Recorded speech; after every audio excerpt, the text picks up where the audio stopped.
Vamos a conectarnos a través de la vía telefónica con el economista Vicente Albornoz Guarderas. Le damos la más cordial bienvenida y gracias por permitirnos conversar con usted a esta hora de la mañana. Buenos días. Un gusto para mí estar con ustedes. Muy buenos días. Economista Albornoz, quisiéramos conocer cómo van las cifras del empleo, del subempleo y el desempleo, cómo se han venido desarrollando y el impacto que esto tendrá en la economía en los siguientes meses y en el año 2019 concretamente. A ver, creo que primero empecemos con una explicación de las definiciones que se usan en el cálculo de empleo, desempleo, subempleo, etcétera. A ver, empleado es todo aquel que en la semana anterior a la encuesta, que suele ser en la tercera semana de marzo, hizo algo, algún tipo de actividad económica. No importa qué haya hecho, un trabajo súper bien pagado en una gran empresa o vender caramelitos en una esquina. Si hizo algo de eso, ya cuenta como empleado. Ahora, usted entenderá que hay una enorme diferencia entre tener un trabajo muy bien pagado en una gran empresa que vender caramelitos en una esquina, y por lo tanto el INEC tiene dos grandes categorías de empleados: los empleados adecuados y los empleos no adecuados. Y claro, obviamente hay gente que no trabajó, a pesar de que buscaba trabajo, y esos son los desempleados. Ahora, este sistema de cálculo explica un poco por qué el desempleo es tan bajo, ¿no? Porque una persona que vende caramelitos en la esquina, no, si a cualquiera nos parece un desempleado, pero en las estadísticas del INEC es un empleado con un empleo no adecuado. Entonces, esa es la definición, y algo así como el 5% de las personas no tienen ningún empleo y cuentan como desempleados. Pero 55 de cada 100 tienen un empleo no adecuado, o sea, un empleo mal pagado, que puede ser informal, o simplemente un empleo mal pagado, aunque sea formal, pero es un empleo no adecuado. Eso hace que un poco más de 6 de cada 10 ecuatorianos que trabajan o quieren trabajar tengan un empleo o no adecuado o simplemente estén desempleados. Y ese número de gente, sí, ese 60% representa hoy, por el tamaño de la población, por la estructura de la población, representa algo más de 5 millones de personas. O sea, 5 millones de ecuatorianos o están desempleados y no encuentran dónde trabajar, o tienen un empleo no adecuado. Y eso es la peor cifra que yo sepa en la historia del país. Nunca ha habido una cifra tan alta de empleados no adecuados o desempleados. El resto, los que tenemos un empleo adecuado, somos algo más de 3 millones de personas. 3 millones de personas tienen empleos adecuados.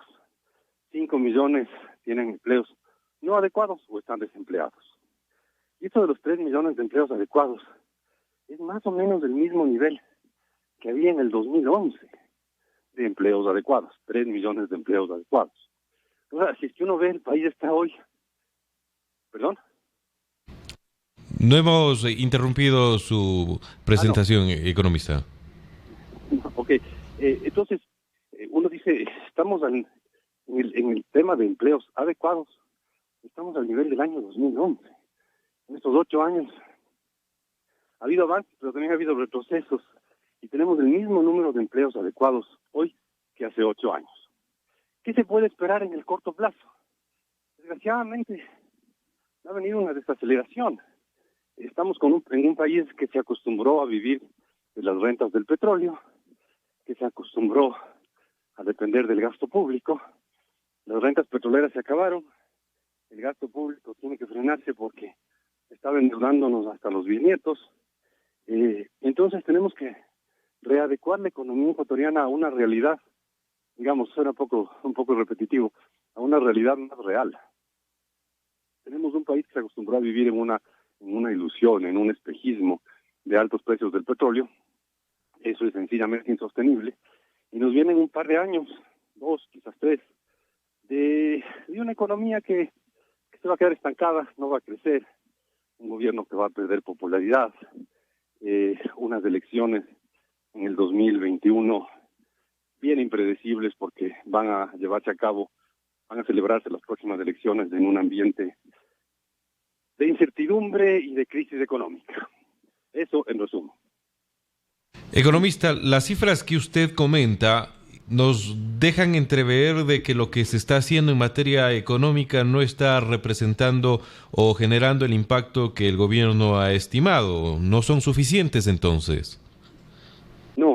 A ver, el gobierno, como ningún gobierno del mundo y de Latinoamérica, no tiene una varita mágica. El gobierno actual heredó el país en una situación muy, muy mala, con muchos desequilibrios, con una deuda que se disparaba, un país que además es caro y donde es difícil producir. Lo que está haciendo el gobierno es ajustar las cosas para que de aquí a en un par de años podamos retomar la senda del crecimiento. Yo creo que lo que está ocurriendo es básicamente lo que se esperaba que ocurra. Una desaceleración económica hasta que el país se readecue a vivir en la realidad. No en ese espejismo, en esa ilusión de que todo era bonito porque teníamos un precio del petróleo alto. No es un tema del gobierno que ha hecho malas cosas. Creo que pudo haber tomado estas medidas un poco antes, eso sí, pero las medidas tenían que tomarse e iban a ser recesivas y eso es inevitable. Quien diga lo contrario nos está mintiendo. Es como que quien diga que una operación de corazón abierto es agradable. No, las operaciones de corazón abierto son horribles, pero son necesarias para sobrevivir después. Si no se lleva a cabo la operación, se muere el paciente, pero no es agradable una operación de corazón abierto. Puede salvarle la vida, pero es una experiencia traumática y horrible. Entonces, algo así es como hay que entender lo que estamos viviendo ahora. Esto es un momento muy desagradable para la economía, pero es el resultado de una enfermedad que la heredamos de 10 años de desperdiciar la bonanza petrolera más espectacular que ha tenido el país en su historia. El gobierno anterior tuvo toda la plata del mundo y la desperdició a manos llenas.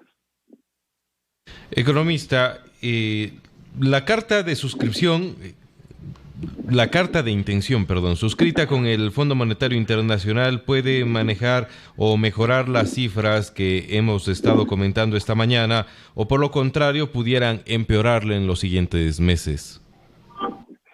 A ver, usando la misma comparación con la operación de corazón abierto, puede hacerle un poquito más horrible a la operación. Pero que, cuidado, no hay varitas mágicas, y si seguimos viendo que hay varitas mágicas, estamos completamente equivocados. Cualquier político, técnico, ministro, que nos diga que puede arreglarse esto sin un doloroso programa de ajuste, y cualquiera que nos diga que el programa de ajuste podría ser no doloroso, nos está mintiendo. El acuerdo con el Fondo Monetario puede volverle un poquito menos horrible al proceso de ajuste, pero el proceso de ajuste va a ser horrible, porque estamos viviendo el chuchaqui después de una farra salvaje. La farra salvaje fue el gobierno anterior, donde todos vivíamos de fiesta, donde la plata abundaba, donde el gobierno tenía dinero para gastar y para robar. Eso se llama farra. Lo que estamos viendo ahorita es el chuchaqui, es el golpe de la herencia del gobierno anterior. El acuerdo con el fondo le puede volver un poquito más llevadera a la anestesia, pero el golpe igual es durísimo. El tema de la migración y ese flujo que hemos recibido en nuestro país, Ecuador, de diferentes otros países, entre ellos, sin duda, todos sabemos, Venezuela ha sido uno de los más importantes. ¿Cuánto afecta a este proceso de reorganización, a este proceso donde estamos tratando de poner todo donde debería estar en la casa, en la economía interna de nuestro país? A ver, yo creo que es hasta positivo. A ver, el Ecuador tiene un serio problema de que somos un país caro, donde es difícil y costoso producir. Y de golpe ha llegado una hora de mano de obra buena, en algunos casos, en otros casos no, pero tenemos gente buena que ha venido, dispuesta a trabajar por menos de lo que estarían dispuestos a trabajar algunos ecuatorianos. Eso en algo puede facilitar que el Ecuador se acuerde de lo más importante en economía. Porque al final lo más importante en economía es producir. Y el Ecuador en el gobierno anterior se olvidó de eso. Nos dedicamos a vivir de las rentas, a vivir en la farra, a vivir en la corrupción. Y eso es lo que mató a la economía ecuatoriana. Este influjo de migrantes en algo puede ayudar a que el país se acuerde de que producir es lo más importante. Ahora, otra cosa es que no sean populares muchos de los migrantes venezolanos, porque pueden estar dispuestos a aceptar un empleo por sueldos más bajos, pueden estar trabajando por debajo de lo que la ley obliga en términos de sueldos, pero y eso es verdad, pueden ser muy impopulares y muy poco queridos, eso es verdad, pero en la práctica, en algo, aunque sea poco, nos ayudan a luchar contra el peor problema que tiene la economía, y es que nos olvidamos de producir. Y un país que no produce es un país que está condenado al caos económico. Y eso es a lo que tenemos que volver. Y más bien, usted me está llamando de una radio de Cuenca, y Cuenca es una ciudad en la cual creo que es un ejemplo de que la gente nunca perdió la conciencia de que producir es lo central. Bueno, la abrumadora mayoría de cuencanos no se olvidó de eso, uno que otra excepción sí habrá, pero es una ciudad en la cual está clarísimo para todos que producir es lo central, y eso es lo central en economía, y si no hacemos eso no tenemos ningún futuro económico como país. Finalmente, economista Albornoz, y agradeciéndole el análisis que nos ha brindado. Con las cifras que usted ha puesto sobre la mesa, también hay un tema que es colateralmente trascendental para el momento del país. El IES y las propuestas que se están barajando para mejorar su situación financiera. Situación que tendremos que afrontar los afiliados, quienes directamente contribuimos para que el IES tenga esa liquidez, para que tenga el dinero para subsanar las necesidades de todos los ecuatorianos de manera solidaria. Es el mejor momento cuando hablamos con una cifra altísima de desempleo y subempleo. Es momento de reorganizar al IES y sus cuentas, o qué hacer. Pateamos un poquito más la pelota para que esperar de alguna manera que estas cifras mejoren. A ver, yo entiendo su pregunta de dos maneras. La primera, ¿qué es lo que yo recomendaría hacer? Yo recomendaría tomar el toro por los cuernos, ¿no? Enfrentar el problema ya, inmediatamente, y hacer todas las reformas tremendamente desagradables que hay que hacer para salvar al IES después de 10 años de saqueo, porque eso es lo que le tiene mal al IES. 10 años en que fue saqueado el IES. El gobierno le sacó plata para poder seguir gastando y poder seguir en la fiesta, y le puso más gastos para poder seguir gastando y poder seguir en la fiesta. Yo creo que eso sería lo adecuado. Entiendo su pregunta de otra manera también, ¿qué es lo que el gobierno va a hacer? Yo creo que ahí el gobierno va a patear la pelotita. Tiene demasiados problemas encima, demasiado susto de tener una oposición fuerte, y por lo tanto no creo que el gobierno va a tomar el toro por los cuernos y no va a enfrentar el problema ya, sino lo va a patear. Mi opinión sería hacer lo contrario, es decir, pelear este momento con las soluciones del IES, porque como en todo problema en el mundo, mientras antes se lo enfrente mejor. Si pateamos la pelotita, el problema de aquí a 1 año, 2 años va a ser más complicado que ahora, así de sencillo. Entonces, ¿qué es lo que debería hacerse? Pues enfrentar el problema ya. ¿Qué es lo que apostaría yo que el gobierno va a hacer? Dar solucioncitas parches y en el fondo patear el problema al próximo gobierno, que en el 2021 todavía va a recibir un país con problemas. Menos problemas de los que heredó el gobierno actual, pero con problemas. Muchísimas gracias, economista, por el análisis y las cifras que nos ha brindado a través de estos micrófonos. Para mí es un gusto, como siempre, estar con ustedes. Un abrazo. Hemos conversado esta mañana con el economista Vicente Albornoz. Principalmente esta entrevista se ha basado sobre las cifras que dan cuenta que estaríamos en un momento récord, no solo para Ecuador en el tema de empleo, sino también en el subempleo y el desempleo, mismos que llegan a 5 millones de personas. 3 millones y algo más de personas tendrían un empleo adecuado, pero 5 millones de personas con capacidad completa o capacidad que incluso pues se puede decir indispensable de generar recursos no están siendo empleadas o están subempleadas. Un tema que sin duda seguirá golpeando a los bolsillos de los ecuatorianos, un tema que hace que cada hogar de los ecuatorianos tenga menos dinero disponible, que sin duda afecta en la economía en manera absolutamente concatenada, y esto generará repercusiones.